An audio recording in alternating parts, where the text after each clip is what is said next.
Hello everyone, welcome to Empathy Classes 247, the easiest and finest way to learn the concept, the channel where you can feel the subject and you realize that you are in love with the subject. So stay tuned and watch the video till the end, so learn the whole concept. So today class I am going to discuss about, आज की class में हम discuss करने वाले हैं sound and it's type, sound और उसके प्रकार. सेकेंड इज लेटर, लेटर के बारे में पढ़ेंगे. Third is alphabet and fourth is letter versus letter, letter versus letter and fifth word concept. आज की क्लास में इतना सीखने वाले हैं. तो आइए आज की क्लास शुरू करते हैं बिना किसी देरी. सबसे पहले हम क्या पढ़ने जा रहे हैं. आज की क्लास बिल्कुल ही बेसिक होगी. जो भी बेसिक लर्नर है आज कम से कम यहाँ से आज पहली क्लास है, ठीक है. आज चाहें तो इसको क्या कि आज ये एकदम बेसिक का पहला क्लास होगा आज, ठीक है. तो आप चाहें तो नोट बनाना शुरू कर सकते हैं यहीं से. देखिए सबसे पहले समझते हैं इंग्लिश के बारे में. क्या इंग्लिश क्या है, लैंग्वेज या सब्जेक्ट, सब्जेक्ट है या लैंग्वेज, ठीक है. तो आप यहाँ पे क्या करेंगे कि इंग्लिश को हम लैंग्वेज की तरह पढ़ने वाले हैं, एक सब्जेक्ट की तरह नहीं, ठीक है. तो इंग्लिश क्या है, लैंग्वेज ना कि subject. So language comes from sound, language comes from sound. Language जो है कहाँ से आती है, साउंड से. कहाँ से आती है, साउंड से. In our English language we have 44 sound. हमारी अंग्रेजी भाषा में टोटल कितने साउंड हैं, 44 साउंड, यानी कि 44 साउंड हैं, ठीक है. ये कहाँ से पता चला, तो आप जाएंगे क्या कि ये according to IPA chart, IPA chart in our English language, according to IPA chart, in our English language we have 44 sound. Okay. फिर हम देखें 44 साउंड को हम जो कि अगर इसको डिवाइड करना चाहें इन अ ग्रामेटिकल वे, तो हम क्या पाते हैं कि यदि जो हम साउंड प्रोड्यूस करते हैं, यानी कि हम बोलने के दौरान अपने लिप्स का यूज कर रहे हैं, अपने टीथ का यूज करते हैं, अपने टंग का यूज करते हैं और अपने क्या इस वोकल कॉर्ड का यूज करते हैं, ठीक है. तो जो साउंड हमारे वोकल कॉर्ड से निकलेगी उन्हें वावेल साउंड कहेंगे, और जो साउंड अन्य इस यानी कि ऑर्गन से आए उन्हें क्या कहेंगे, कॉन्सोनेंट साउंड, ठीक है. तो इनकी संख्या देख लेते हैं कितनी होती है. कॉन्सोनेंट साउंड होते हैं कितने, 24, और वावेल साउंड होते हैं 20, राइट. नेक्स्ट साउंड के टाइप, ये हो गया साउंड और its types. Its types, sound के प्रकार, short sound, long sound and lazy sound. प्रकार जानना क्या जरूरी है, बिल्कुल जरूरी है. क्यों कि जब हम स्पीकिंग करेंगे तो वहाँ पे हमें बोलने का यानी प्रोनाउंसिएशन का तरीका भी पता होना चाहिए, ठीक है. तो हम क्या करते हैं यहाँ पे सीखते हैं इसको.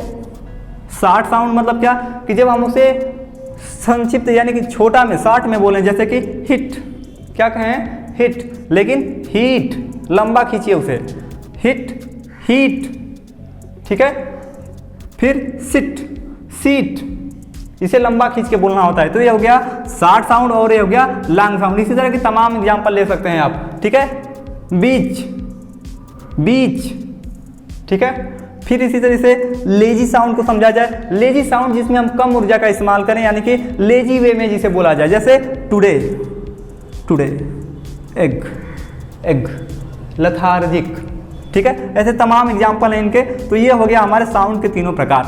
ये हमें वैकेब याद करने में काफ़ी आसानी होती है, ठीक है ना. जैसे कि एग्जाम्पल अगर ले लें हम, क्या, जैसे कह दिया जाए बिच, ठीक है, और फिर क्या कह दिया जाए, बिच. क्या होता है दोनों का, देखिए दोनों का क्या हो गया, साउंड में डिफरेंस है, ठीक है. इसे क्या कहेंगे, बिच, इसे बीच, ठीक है. तो आप अगर आप कहना है आपके दोस्त को क्या कि हम बीच पे घूम के आए हैं, तो क्या कहेंगे, कौन सा बीच, बीच या बीच, ठीक है. तो आप क्या कहेंगे, बीच मत कहिएगा, नहीं तो फिर गड़बड़ हो जाएगा, ठीक है.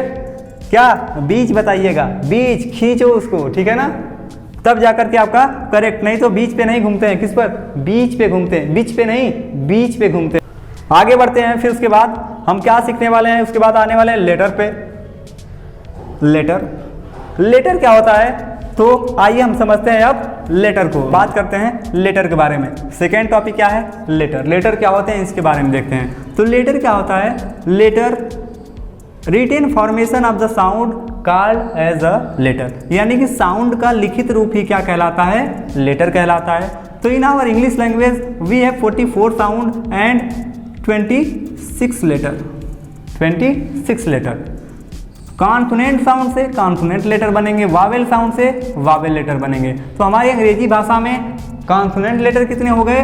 कॉन्सोनेंट लेटर हो गए टोटल 21 और वावेल लेटर कितने हो गए? 5। कितने हो गए? 5। कौन कौन? तो आप लिख सकते हैं कौन? A, E, I, O, U। ठीक है। और जो शेष बच गए वो क्या हो गए? कॉन्सोनेंट लेटर, यानी कि B, C, D, ठीक है, etc। तो ये हो गया पूरा यहाँ से हमारा लेटर। लेकिन एक बात ध्यान रखनी है हमें क्या, कि अगर हम तीसरे पे पढ़ें तो लिखा गया है अल्फ़ाबेट। क्या लिखा गया है? अल्फ़ाबेट। अल्फ़ाबेट क्या होता है? ये अल्फ़ाबेट नहीं होते हैं क्या, ये पूरा का पूरा ग्रुप क्या कहलाएगा? अल्फ़ाबेट। यानी कि हमारी अंग्रेजी भाषा में अल्फ़ाबेट कितने होते हैं? 1 अल्फ़ाबेट होते हैं। कितने? 1। लेकिन लेटर पूछा जाए तो 26। ठीक है। तो ये पूरा ग्रुप ही क्या कहलाएगा? अल्फ़ाबेट कहलाएगा। ठीक है।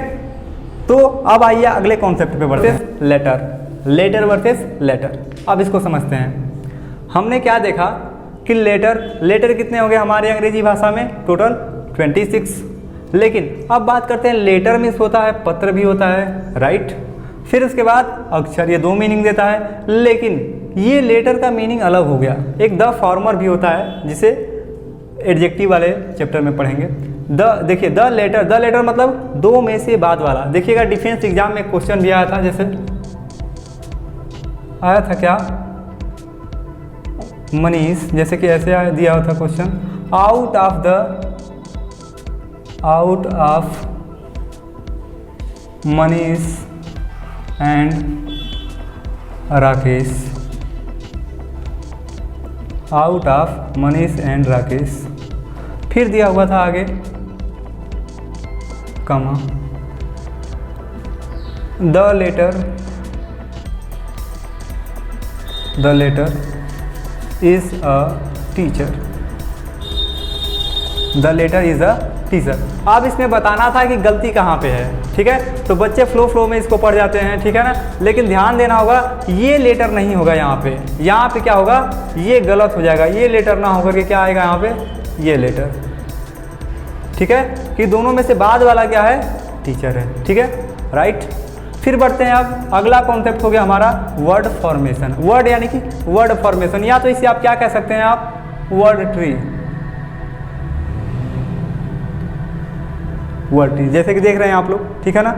तो बात करें हम वर्ड ट्री की, तो इसमें क्या होती है? रूट होती हैं। तो रूट क्या होता है? Root basic unit of the word.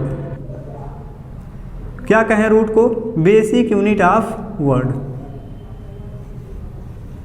ये शब्दों की बेसिक यूनिट होती है, ठीक है ना, बेसिक इकाई हो गई। जैसे कि एग्जांपल दिया जाए तो कह रहे हैं पॉसिबल में क्या जोड़ दिया गया? इम क्या है? प्रीफिक्स। जब रूट में हम पहले कुछ जोड़ते हैं तो उसे प्रीफिक्स, जो पहले फिक्स हो जाए उसे क्या कहेंगे? प्रीफिक्स। और जो बाद में फिक्स उसे क्या कहेंगे? Suffix, right. फिर देखिए यहाँ पे पहले जोड़ दिया गया क्या? इम, तो बन गया क्या? इम्पॉसिबल। जैसे कि ऑटो में जोड़ दिया गया मैटिक, तो ये क्या? यहाँ पे सफिक्स जुड़ा है, यहाँ पे प्रीफिक्स जुड़ा है। ठीक है। तो इस तरह से वर्ड बनते हैं। और एग्जांपल लेते हैं, जैसे समझिए काउंट, राइट। इसमें हम जोड़ देते हैं क्या? एबल। क्या बन गया? Count able. इसी में हम प्रीफिक्स कर दें, फिर ये ध्यान दीजिएगा प्लस का चिन्ह, ठीक है ना, ये इतना ये इतना। फिर इसी में हम ऐड कर दें क्या? अन, तो एक नया वर्ड बन गया फिर से अनकाउंटेबल। तो इस तरह से वर्ड बनते हैं और इनके पूरे इस प्रीफिक्स, रूट और सफिक्स, इस पूरे ग्रुप को क्या कहते हैं? एफिक्स कहा जाता है। ठीक है। तो are you getting my point? So आज की वीडियो हम यहीं तक रखते हैं। अगली वीडियो रोज सुबह आपको 6 बजे वीडियो अपलोड मिलेगी। ठीक है। अगर आप एक रेगुलर स्टूडेंट की तरह इंग्लिश सीखना चाहते हैं तो आप क्या करें कि रोज फॉलो करें और क्या क्लास को नोट बनाएं बेहतर तरीके से और बेहतर तरीके से पढ़ें। ये बहुत ही आसान भाषा है, ठीक है, और इसमें हम आसान तरीके से इसको सीख जाएंगे। बिलीव इन मी, ठीक है ना। और फिर आगे बढ़ते हैं, फिर अगली क्लास में हम आपसे मुलाकात करेंगे। फिर आज की क्लास बस यहीं तक। Thank you.